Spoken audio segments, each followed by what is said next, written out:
Hi, everyone. It's Monique Alvarez, and we are here for another segment of The Story That Built Her. And today I'm really honored to have T here with us. Hi, T. How are you? Hi everyone. Thank you for allowing me to be here. Absolutely. This is the show where we go beyond the highlight reel. We get to the raw, the real, the powerful stories that actually shaped women into who they are today. I'm your host, Adriana Monique Alvarez. You can call me Monique. And we are going to sit down every single time we do this, every single episode, with women who are willing to go deeper and willing to share who they have become and what they've built, not just in their wins, but from their wounds, from their wisdom, and the wild ride that life actually is. So we know because every business, every brand, it has a story behind it. And that's what we're here to share. And I just want to take a minute, T, because I want to give a little bit of the backstory of this interview, because I think it's going to be really powerful for the people who watch. So when we first connected, we connected in a Facebook group. I'm just making sure this is streaming. It is. We connected in a Facebook group when I had shared that I was going to do this series and what it was going to look like, and how we were also considering taking women sharing their story live like this and then writing a chapter for them in a book. And you raised your hand and said, you know what, let's connect. Let's talk about this. I sent you to the application form and you filled it out beautifully. And I'm so glad that I had that last question on the application form, because it said, what else should I know about you? Or what else do you want to tell me about you? And it was actually in that section that I knew that's what we're going to talk about.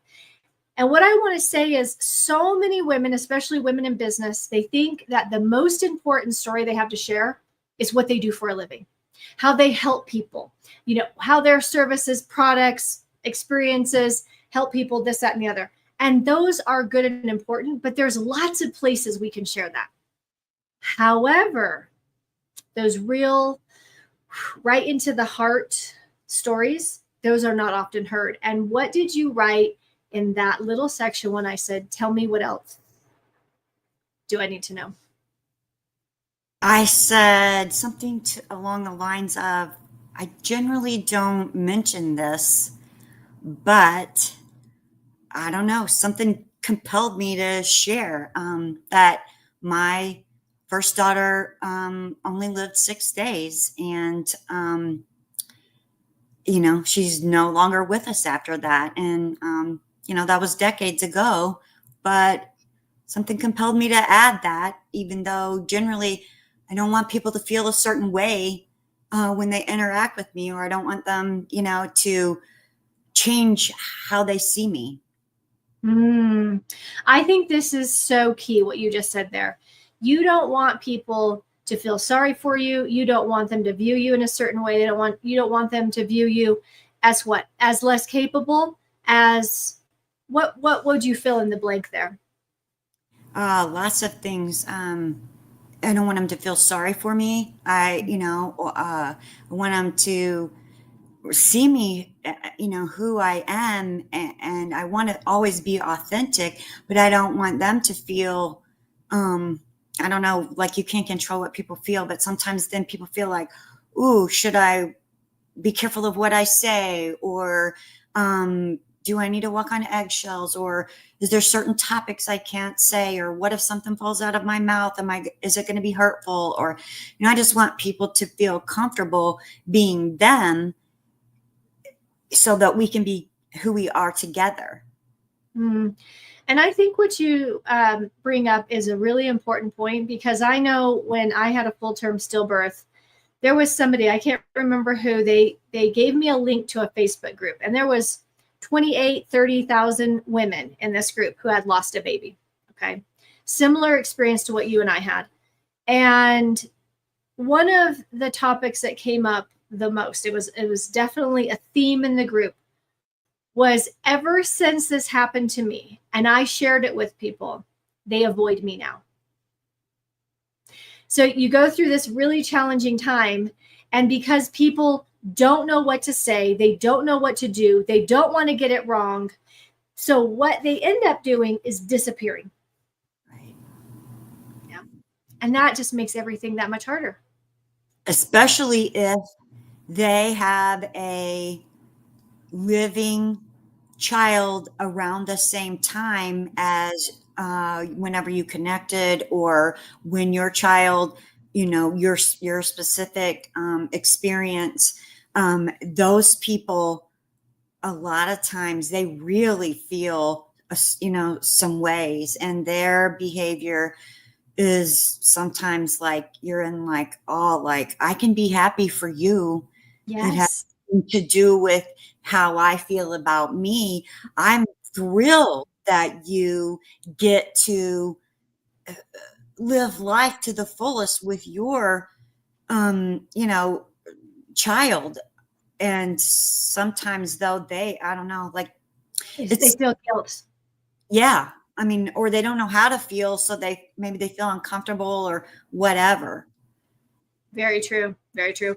So we're going to go back to this because the part that, obviously I connected with you because I went through a similar experience, but then also you said something that I could relate to, in that you found you're happy again. You were able to go through that experience and come out the other side and be able to enjoy life. For, you have, how many children did you have after this? Just one daughter, one So you have amazing daughter. one amazing daughter. You went on to live, and this is something that I also learned in this Facebook group. That is not always the case. Right. Many women go through this. They don't get out of bed again.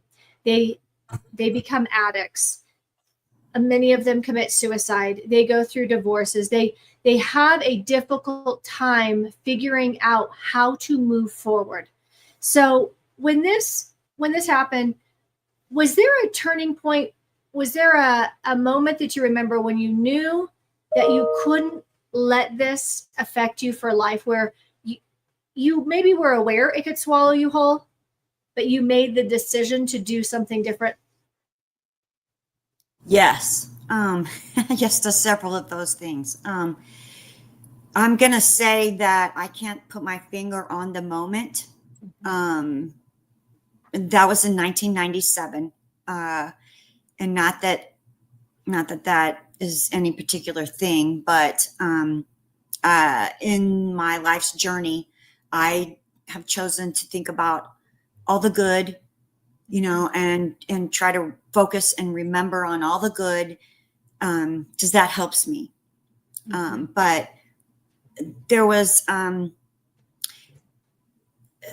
everybody has a time, of their healing. And unfortunately, some people, it's a long time. But at some point, as I began to learn how to get through 60 seconds, 5 minutes, an hour, and I'm literally like not exaggerating. Like, I don't know about you, and I don't know what everybody's journey is, but for me, initially it was just make it your goal to get through 60 seconds. Just, you can do this, 60 seconds, and sometimes that feels like a long time. But anyway, I progressed, and then I got through an hour, and then I got through half a day, then I got through a whole day, and it just went on. But kind of in my mind, I had heard a quote from Rita Davenport earlier in my life's journey, and she said, "If money can fix it, it's not a problem." And up until this life experience, I thought, wow, that's big, but most things that up until that that experience, that really was true. Most things, money can fix.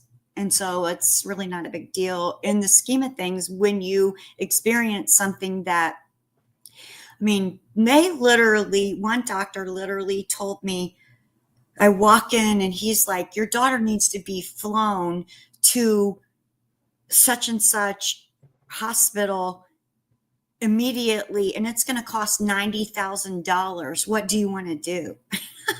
Just looked at him. I'm like, I'll write you a check.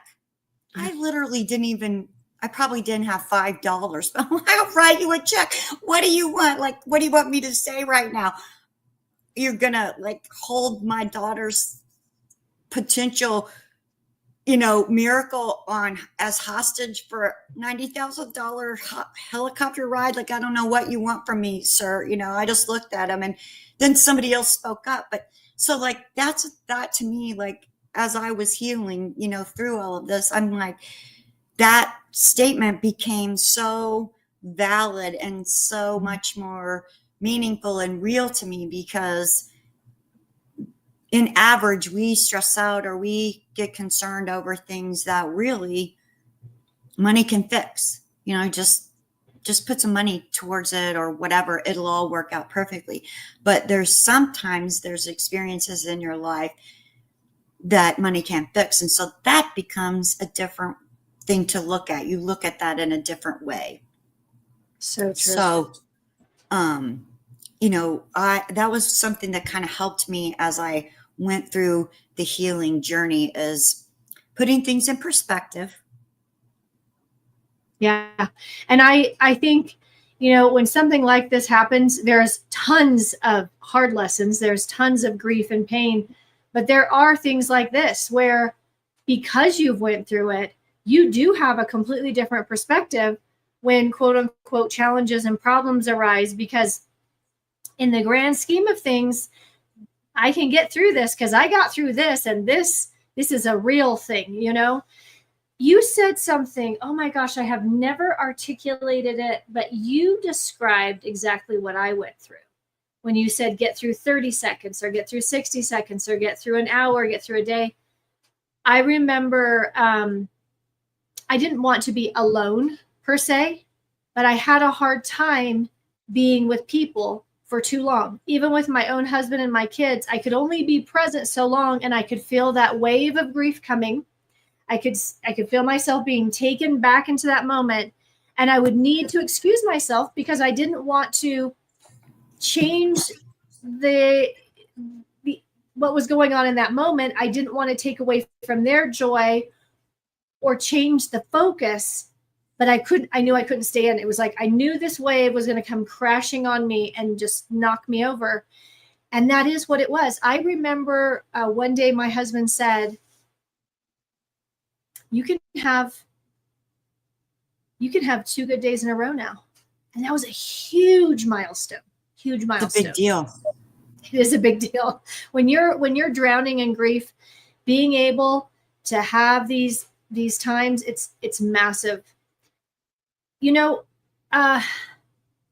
shared something with me before we went live, and I'd love for you to talk about this. You had your second daughter, and when she got old enough to understand more, what traditions did you create for both your daughters? So, my daughter is amazing, and that was a process, actually, because of Carly's health problems that she was born with that we didn't anticipate. Entering the concept of having another child became not flippant or lackadaisy or we'll just see what happens. Like, it was literally, we went to a genetic specialist and things like that because I could not see myself going through a second experience similar to the first one. So we planned. We made sure that as best as you can be sure. Right. Anyway, so she was just a blessing. We would have never had if it hadn't been for what we went through with Carly. Haley, it's just a miracle, and I'm so grateful. So we had her. She's wonderful, and when she got old enough to celebrate her birthday, she loved doing that. And so maybe when she was, I don't know, probably 5 or 6 or something, we kind of turned it into a tradition. So when she could understand that she had a sister that lived in heaven, we celebrated June 14th, Carly's, her sister's birthday, and Haley's birthday is July 11th. So there wasn't that much time in between there. I was pregnant for 2 whole years, basically. But yeah, so she loved that. She was like, let's get a little cake. And because we didn't invite a huge amount of people or whatever, but we would have a cake and we would sing happy birthday to her sister in heaven. And, all the way until Haley went into the Navy, we made a conscious effort to celebrate Carly's birthday. I really appreciated when you brought this up, because that's something that we did. My sons were little when mine was my third child, and so there was an awareness with them from the beginning, because they had been waiting for the sister. They'd been waiting, and they actually came to the hospital room the morning after, and they had brought little treats from the bakery. And I'll never forget it. They sat up on the bed. It was this beautiful white comforter, and they sang happy birthday to Nina. And I felt the same way. I felt like, you know what? I don't want to pretend this didn't happen. Every year we have cupcakes, and we have, we remember her. And I think we talked about how other people can feel uncomfortable. And I think there also comes a time when we realize we're uncomfortable pretending it never happened, pretending that we don't have another child. And so creating these ways where we remember them and honor them, even if it's just for us, for our small circle, it's so important. They, in my opinion, and everybody gets to, feel and do what works best for their heart, but she's significant. She is a significant part of our life, our family. We enjoy her differently. Her role is different. I'm not getting to brag about my amazing grandson like I get to, with my daughter Haley, but I'd never want to have her part in my journey be, for me, I don't want to try to forget it. I want to embrace what it was, because I never thought I was going to be a mom. And for, 9 months, I suddenly was in like crazy mode to figure out how to be the best mom ever. Like all of these things I never thought I would need to know. Like, what ingredients are in vaccines, or what food additives do I want to be sure not to include in her diet, or how are we going to parent so that she's confident and feels loved, but yet is not an embarrassment to take in public, all of these things. Like I was like, I only have X amount of time, and then I got to be a rock star quick, because I did not grow up in a perfect environment, and I want to like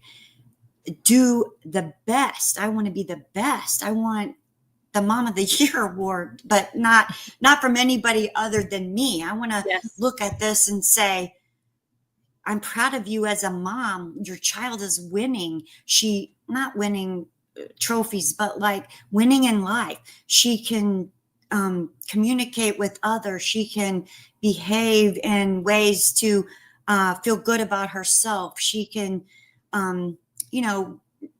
just all the different things that moms want. The basic foundation is strong. She can figure things out on her own. She tries. She has self-confidence.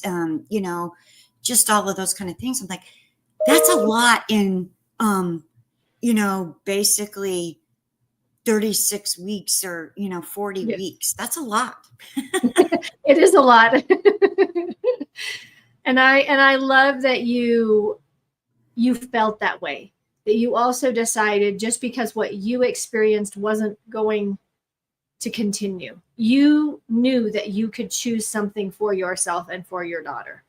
And you were intentional about that. So when you think about other women who've went through this, because this is a thing I learned, I had never heard of it. I'd never heard of a woman talking about this.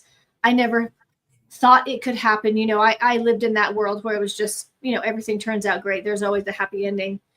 And then when I talked about it on social media, my inbox got flooded. This happened to me. I've never talked about it. And so for women who've went through something like this, what would you like to share with them? What would you tell the woman who is working on the 60 seconds?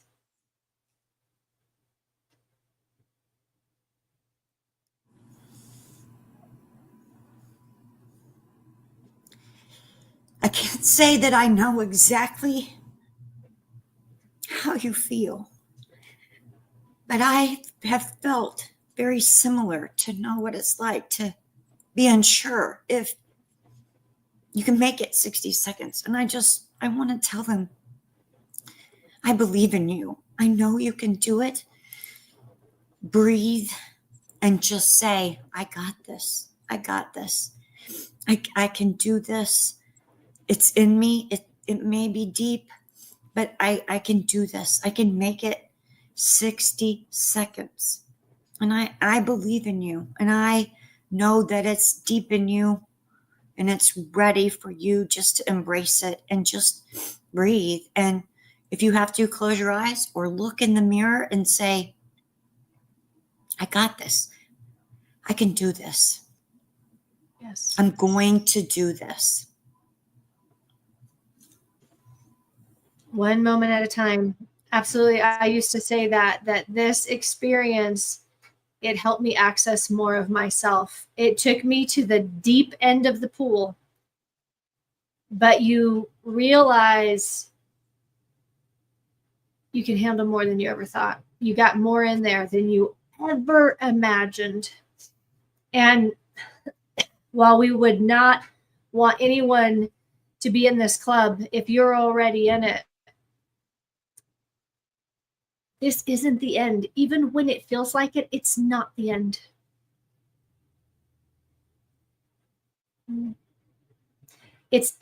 I remember that moment when I would think, are the best years behind me? And I would do that wrestling match, and it's not over, even when it feels like it's over. That's so true.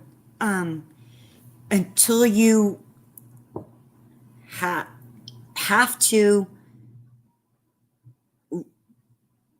dig for the resources that you don't even realize are within you, until that something arises, you probably, most of us, or I didn't realize that those resources are in there. Like, thankfully you don't need them every day, but I had never experienced anything. I mean, and we all go through stuff, we all go through other things, or not maybe all of us. Some people have amazing childhoods and, journeys there, but some people on average have other things. But until, like, for me, this was the worst thing I ever experienced. And never thought I would. Like you, I had a midwife. I expected to have a home birth. I had positive expectations every minute about everything. I never thought worst case scenarios. I literally thought best case scenarios and expected, all of the different amazing things how it was going to look. I had pictured in my mind. And so when you operate like that, and then there's a shift, an unexpected shift, it's unsettling. And so it does drive you to your core for the resources that you dig deep for, but they are there. And just know that you got them. You can do this. You got it. And your best days are ahead of you, because they are. And even if you don't believe it, you don't have to. All you have to do is hear me say it. Your best days are ahead of you. And this situation, this life experience, the shift in your reality is just a part of your journey. It's a detour to your best life. It's one of those Bob, the roadman guy, is standing there going, "Woo, quick, take this next exit because the bridge is out." And, and you're like, "Woo, quick, swerve." And you're like, it's not on my GPS. It's okay. You got this, and it's going to be better. Like, it's going to be better than you expected, because now you realize that within you are resources that you never knew you had. And you're going to utilize that somehow in your life to bless others, or just live an amazing life for the rest of it, the rest of your journey. Mm-hmm. Yeah, I often refer to it as the greatest initiation of my life. It's a passage. It's a rite of passage. And pain, as human beings, we'd love to avoid it. No doubt, we'll take comfort in rainbows and unicorns and all the happy, fun stuff. But it is those moments that stretch us to what feels like the breaking point, that I often feel like helps us realize the fullness of who we are.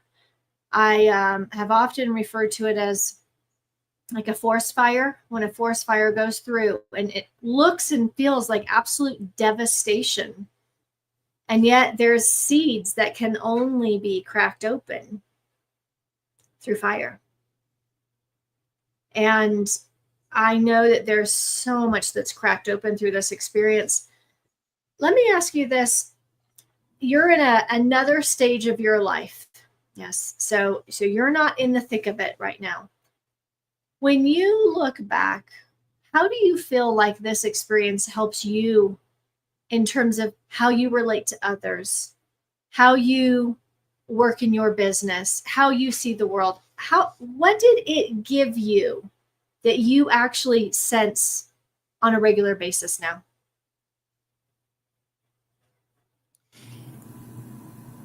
It's hard sometimes, and for a long time, probably seeing some of the benefits, because you have to get along in your healing journey to be able to look at it, with those thoughts, and that in mind. But I have a stronger, deeper belief and confidence in myself. And it helps me to relate to others because I am passionate about helping others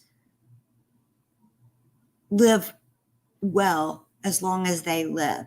I am passionate about helping others see that the words that come out of your mouth matter. And before, I might not have been as confident to talk to you. I might not have raised my hand and said, "Oh yeah, that resonates with me." I might have, not talked to a stranger or listen to a conversation and politely put myself in the conversation, that I might be able to offer assistance, or information, or maybe just even a hug. Sometimes people just need a smile. It's it seems significant even sometimes when you think that you could change somebody's life with a smile, but sometimes you really can. And even a hug, even hugging a stranger, a heart to heart hug can really make a positive difference. And understanding that, for me, come kind of came from through my journey, like the strength that I got, the strength that I realized I had, the view of myself changed, because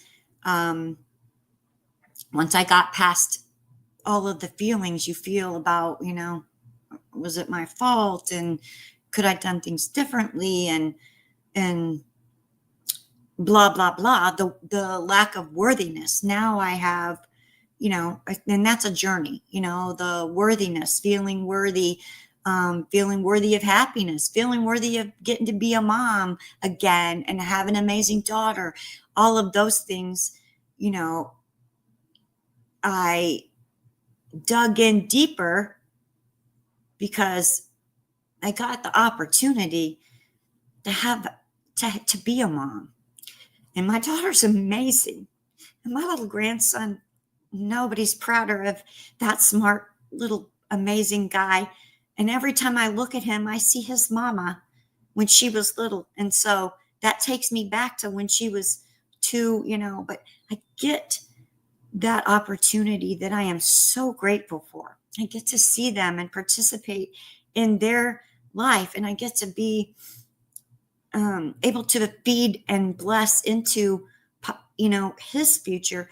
Would have never gotten that privilege had I not been through. And that also helps me with others, because I can encourage someone else who may not be looking at the glass half full right now. And I can say, these are the things that help me. You should maybe try.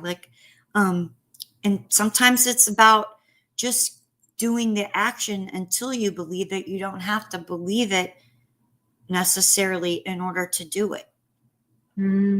Yes. Yes. You brought up something about choosing to be happy. And I think this can be a catch-22, especially when people have got blindsided by life, as there can be a hesitancy and a fear of allowing ourselves to be happy, to experience joy, to loosen up, to go with the flow, to not be looking for what could go wrong, and also not feeling guilty for choosing to be happy, right? You can lose a child, you can lose a spouse, you can go through the most horrendous things, and it's still okay to be happy today, to choose happiness, to choose to see the bright side, to see what is going right and not just what went wrong. That's okay. In fact, at some point, we have to give ourselves permission to do that. Right. Yeah, because whoever, like, I know my daughter, she would not have wanted me to waller for the rest of my life. I mean, I was, in just a little bit past 30. Like, I plan to live, at least 120 years. Like, she would not want that. Or your loved one, if you lost a husband or a wife, or your mom, or, whoever's significant, I've got, but giving yourself permission, that is so good, because sometimes that's what you have to say. You have to look in the mirror and say, whatever your name is, T, I give you permission to laugh today, to experience joy, to have a good day. I allow you. It's in fact, I want you to focus on having a good day today. And that's so true. Like giving yourself permission, because some it's easy to get caught up in that.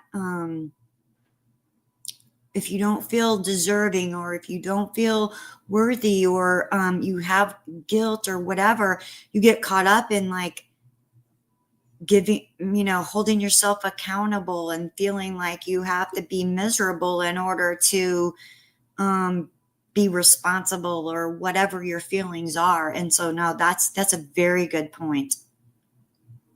Yeah, one of the things I learned is no amount of beating myself up was going to bring my daughter back. True story.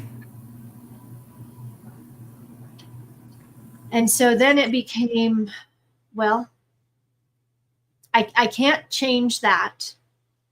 What can I change? I can change the way I see it. I can change the way I approach this moment. You gave me a flash for whatever reason. We were living in Europe when this happened, and we went to Sarajevo right after we buried Nina. And I remember there was this bakery that had the most delicious chocolate almond. What was it? It's like a scone and a croissant. Had a love child, and Yum. Yeah, exactly. It was so dang good. And I took one home, and I remember eating it, and it was like, it tasted so good that it brought me so much joy that I paused. I remember pausing between a bite. And it was almost like I was wondering if that was okay. And so what I decided to do was to eat one of those every single day. Good idea. By the way, this is not a bad idea, right? I decided to eat one every single day for the 3 months we were there. And I'm telling you, it reset something in me, because every single day I gave myself something that was so freaking delicious. And, it gave me that whole serotonin, whatever chemical rush of good feelings. And it helped me retrain myself. It's okay to feel good. It's okay to feel good. You used it to reset.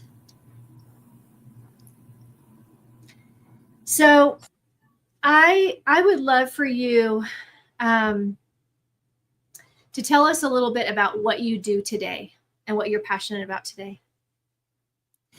Thank you. I wish I had known about what I do now then. I help everyone. Doesn't matter if you're a newborn or if you're 96 years old. Activate your dormant stem cells and live well and age reverse, not just appear to remove fine lines and wrinkles, but this phototherapy patch, you can't see because I got there it is, the door's open. This phototherapy patch has the ability, with light, our body's natural light, to activate the GHK copper peptide in my body. And in that, amazing things happen. In the first 24 hours, 4,190 genes are reset to a new youthful state. It's absolutely incredible. And David Schmidt, the founder, he's just a genius. He prays every day before he goes into the lab to create new technology. But it's an amazing opportunity. The company is 20 years old, and I have people every day that say, I've never heard of that. I don't know. Tell me more, or whatever. They're fascinated. But this is my second Bible. Dr. Picard, he's done over 53 years of research on the benefits of copper peptide. And it's not just for our hair, skin, and nails, although in the last year, since I've been activating my dormant stem cells, I have hair. I have lots of thick, amazing hair. Women are getting their eyebrows back. It's amazing. Like, sometimes it's the simplest thing. How my amazing daughter took me for my first ever experience getting a facial. And the esthetician, she said, I cannot even believe your skin, the elasticity. It is, your pores are small. Your skin, I mean, she just like 4 or 5 times she gave me these amazing compliments about my skin. And it was like, this was a significant birthday for me. And that was so amazing. So like, I got to tell you about, what I'm doing. And she's like, oh my God, I want to try this. I want to get started. But I mean, COPD, we had a gentleman share his testimony the other night. He was on hospice. He's 96. He literally had to make a choice between taking a bite of food and chewing or breathing. And his daughter started putting this nothing goes through the skin, non-transdermal patch on his skin, utilizing his body's light and frequency of that to heal himself the way it was intended to do. And he actually got off in the I think it's been a 3-month journey. He got off all of his oxygen. He's getting off hospice. He's now doing push-ups at the counter to strengthen his muscles. A friend of mine's grandma was diagnosed with Alzheimer's. She started using these patches. At first, she didn't even know she was using them because she didn't know her family. They would every week take videos and send me of the progress and asking her the same questions every week. At like week 1, during the week 1, she actually got out her crocheting, and she hadn't crocheted in 2 years. She started remembering that she could crochet. Then she started knowing her granddaughter's name. She knew what day it was. Like on week 3, she knew what month, and she started knowing all these things. She started doing Sudoku and reading her Bible and folding her laundry. It's incredible. We have anesthesiologists who are like, this is the most incredible medical breakthrough in the history of my medical career. And I've been an anesthesiologist for 40 years. Dr. Stillman's little baby, he's a concierge doctor in Florida. You're going down there. I don't know. You might be near him, but his little baby Benjamin was deprived of oxygen too long during delivery about a month ago. And he actually reached out to David Schmidt, our founder, and talked to him about it, and found out like using acupuncture points, patched him. And the other medical team that was assisting with baby Benjamin said, oh, he's, all in other situations, the baby's been brain dead and, this and that. And Dr. Stillman's like, no, not my baby Benjamin, and he speak life, and patched him, and he's perfect. We saw pictures of him, and the doctors are like, this is a miracle. And, you don't have to be old. You don't have to be sick. You could just not want to age. Like literally, we can stop and reverse osteoporosis. My heart has reversed 8 years since I've been patching, and we have clinical studies. It's patented. In July, David has figured out how to infuse water with light, not just one frequency of light, but 6. And there's been 7 clinical studies on this water, and within 15 seconds or less, your life changes for the better. And all of that has been detected by all the different kinds of monitoring and testing, urine, blood analysis, all the different monitors. Like, I'm so excited to get to make a positive difference in people's life one way or the other. Like, even if it's just a smile or a positive thing I can say, I can sincerely say, I really like your hair or your dress or whatever. Like, I'm going to be real about it. I'm not just going to be coming up with something like I'm going to choose something that I really like about you, and I'm going to sincerely share that with you. But now I get to help you, if you're interested, I get to help you reverse an age, literally, not just physically, but at the mitochondria level. Like, there's nothing else like it.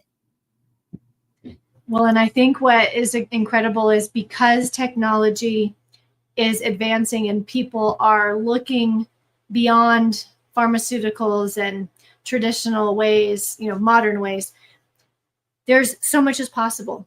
And so living and living well can look very different than it did for our parents or grandparents. And it's all available to us.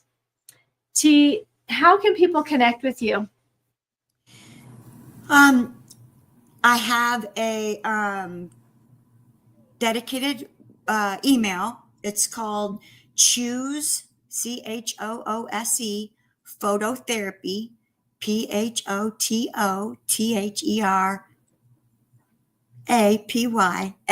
@gmail.com. You can DM me on Facebook. So Facebook insisted that I have 2 letters. So it's Dohrer, DOHRER, like on the screen. And you can DM me. I don't know if I like to talk to people. So you can literally text me. My phone number is 573-220-1930. Feel free to text me and we'll set up a time. I would love to chat with you. If you want to activate your dormant stem cells, you want to get rid of your brain fog, even brain inflammation. You don't even know you have brain inflammation, but if you want your mind to work better, or if you just want to talk to me because you want me to tell you that I believe in you and I know you can do it. And you know what? Even if you don't feel like you can articulate words, I want you to know that you could set up a time with me and we don't even have to say anything. I will just listen to you and I'll cry with you. My friend, two different friends in my life. I have been blessed with, I have my best friend since 2nd grade. We are still best friends. And decades ago, she had a pet guinea pig that she loved. Scamper. And Scamper passed away, and she called me, and she was telling me that every time she opened the refrigerator, Scamper would make sounds, because Scamper thought she was getting lettuce or carrots. She's like, I'm never going to hear that again. And I'm bawling with her. And, she asked me, do you think I should have Scamper stuffed? I'm like, well, wow. I don't know the answer to that question. Let's talk about that. But anyway, I'm bawling with her. And another one of my friends, we've been friends ever since 97, before 97. She adored me so much. She was actually in the delivery room whenever I had Haley, and was supposed to keep it clean, her videoing. But anyway, she had a black lab that was just her heart. She just loved that black lab. And when Mandy passed, she called me, and she literally couldn't articulate words when she called. She literally could barely tell me, and I'm sobbing. And if she had been closer, I would have drove there and just sat and sobbed with her. So if, however I can serve you is what I would like you to know you could feel comfortable with. Because if you want me to say I believe in you, and I know the deep down, deeper than you've ever reached before, you have the power to bounce back from this 1 30-second increment at a time, if that's where you're at.